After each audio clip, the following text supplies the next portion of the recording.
अब मैं बोलती हूं, अब मैं बोलूं। Dynamite dynamite, power house power house.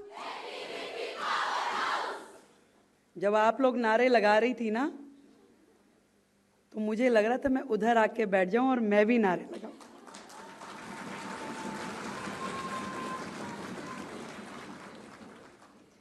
सच में आज इस मंच पे आके दिल से इतनी खुशी हो रही है। और जब शालिनी बोल रही थी ना, तो मुझे 30 साल पहले की रेखा याद आ रही थी।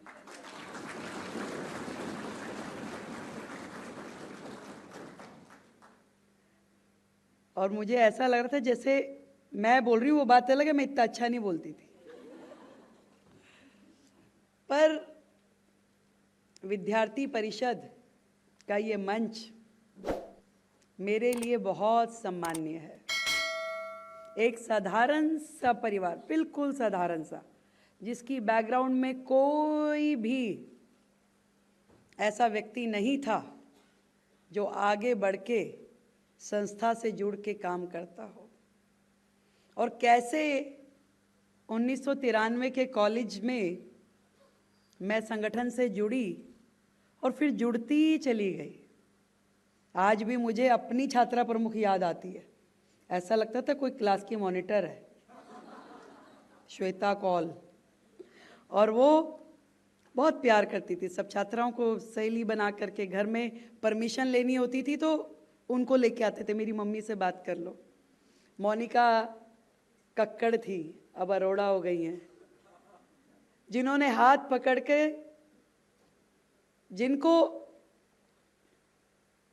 हर कार्यक्रम में लेके जाना।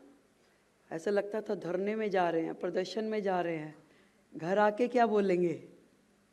पर जब वहाँ जाते थे तो लगता था कि नहीं, अच्छे कॉज के लिए कर रहे हैं, करना चाहिए। डांट भी खाते थे घर में, ये भी देख लेते थे कि टीवी पे फोटो ना आए, पर फिर अगले दिन जाकर के लगता था कि नहीं, करना है, अच्छा कॉज है। और चलते चलते चलते चलते जब दिल्ली यूनिवर्सिटी का चुनाव एबीवीपी ने मुझे लड़ाया, पहली बार 1995 में नाम चला डूसू चुनाव लड़ाना है। मैं दौलत राम कॉलेज में थी और कॉलेज डूसू एफिलेटेड नहीं था, तो क्या भी डूसू लड़ाना है, क्या करना चाहिए। तो संगठन ने तय किया माइग्रेशन कराओ, तो सत्यवती कॉलेज में एडमिशन करा दिया। अगले दिन अनाउंसमेंट हुई तो मेरा नाम ही नहीं आया। तो पार्टी ने सोचा कि भाई ये बेचारी बड़ी वो होगी, परेशान होगी, नाराज होगी। मैं कहा नहीं, वो सारी चीज़ें ठीक है, मेरा वापस कॉलेज में एडमिशन कराओ, मैं सत्यवती में नहीं जाऊंगी। पर अगले साल अपने आप से मुझे दोबारा जनरल सेक्रेटरी का चुनाव लड़ाया, फिर अध्यक्ष का चुनाव लड़ाया। और इतना मैं आपको कह सकती हूँ, आज मेरी देश के कोने कोने से आई इन युवा छात्राओं को इससे बढ़िया मैनेजमेंट का कॉलेज कोई नहीं हो सकता।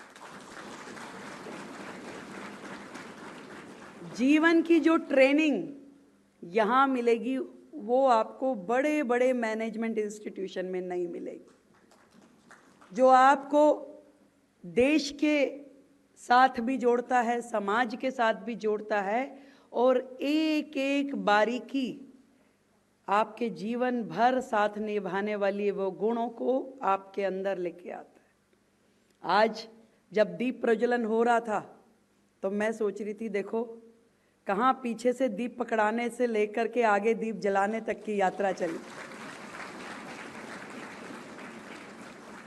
और वो जो ट्रेनिंग मेरे अंदर आई, मैं आज भी किसी संगठन के मंच पे होती हूँ तो मैं उनको कहती हूँ, ये बत्ती ठीक से लगाओ, इसके ऊपर कपूर लगाओ, इसको दीप प्रज्वलन ऐसे करना है, ये माला ठीक करो, मूर्ति सही से लगाओ। एक एक चीज इतना जबरदस्त तैयार किया गया कि आज 5 लोगों का कार्यक्रम हो या 5 लाख का हो, अकेले दम पे खड़े होकर के मैनेज कर सकते हैं। मुख्यमंत्री के नाते सम्मान मिलेगा, ऐसा कभी नहीं सोचा था। पर हाँ, कदम कदम पे मेहनत को रिवार्ड मिलता गया। जितनी ज़्यादा मेहनत करी, जितनी ज़्यादा निष्ठा से काम किया, हर पल उसको सम्मान मिला। मुझे लगा कि मैं ऐसे संगठन के साथ जुड़ी हूँ जो मेरी केयर करता है, जिसके लिए मैं परिवार हूँ, जिसके लिए मैं बहन हूँ। हर कदम पे मुझे संभालना, हर कदम पे मुझे बढ़ाना, वो काम यदि किया तो विद्यार्थी परिषद ने शुरू किया और भारतीय जनता पार्टी ने उससे आगे किया। मंच पे बैठे बैठे मुझे वो सारे क्षण याद आ रहे थे जो मैंने यहाँ गुजारे। लगता था कि क्यों करना है। बड़े बड़े शब्द जो यहाँ बोलते हैं ना, हमारे संगठन महामंत्री जी, आशीष चौहान जी, मनु दीदी, समझ में नहीं आते थे उस समय, पता नहीं क्या बोल रहे हैं। बहुत हैवी शब्द, ममता जी, उसका मतलब आज समझ में आता, तब नहीं आता था जब मैं इतनी थी। पर वो अंदर से वो भावना देश के लिए जगती गई, कुछ करना है, कुछ तो करना है। और वो करते करते मुझे तब खुशी हुई जब मैं निगम पार्षद बनी, जब मैं विधानसभा का लड़ी। हजारों लोग जब मुझे मिलते थे, उनकी छोटी भी समस्या का मैं समाधान करती थी तो मुझे बड़ी खुशी मिलती थी। और बड़ी समस्या का समाधान करती थी तो एक सेटिस्फेक्शन मिलती थी कि आज मैं मंच के इस तरफ बैठ के देश की, समाज की और लोगों की मदद कर पा रही हूँ। और ये सच मानिए, कोई भी फील्ड जो है इम्पॉसिबल नहीं है। I am possible. आप कुछ भी कर सकती हो, कुछ भी। यदि आपने तय कर लिया, अभी परसों मैंने महिला पत्रकारों के साथ में एक वार्ता रखी। उस वार्ता में एक अनमैरिड पत्रकार जो संघर्षशील है, काम कर रही है, कह रही है कि जब मैंने बताया कि मेरी मम्मी भी कहती थी कि भाई ये नहीं करना, ये क्यों कर रहे हो, वो क्यों कर रहे हो, शादी करो, आगे बढ़ो, तो उसने, रिपोर्टर ने कहा, बड़े अच्छे चैनल में काम कर रही है, कि जी ये कैसे होगा, मुझे भी ऐसे ही बोला जाता है कि क्यों जा रही हो, ऐसे नहीं करना, ये फील्ड आपके लिए नहीं है। तो मैंने उसे कहा, वो कहती है, उसने प्रश्न क्या किया, मम्मी पापा को कैसे मनाना चाहिए। मैं कहा मम्मी पापा किसी के नहीं मानते भाई, सब एक जैसे होते हैं, क्योंकि उनको आपकी चिंता है, वो आपके लिए सोचते हैं।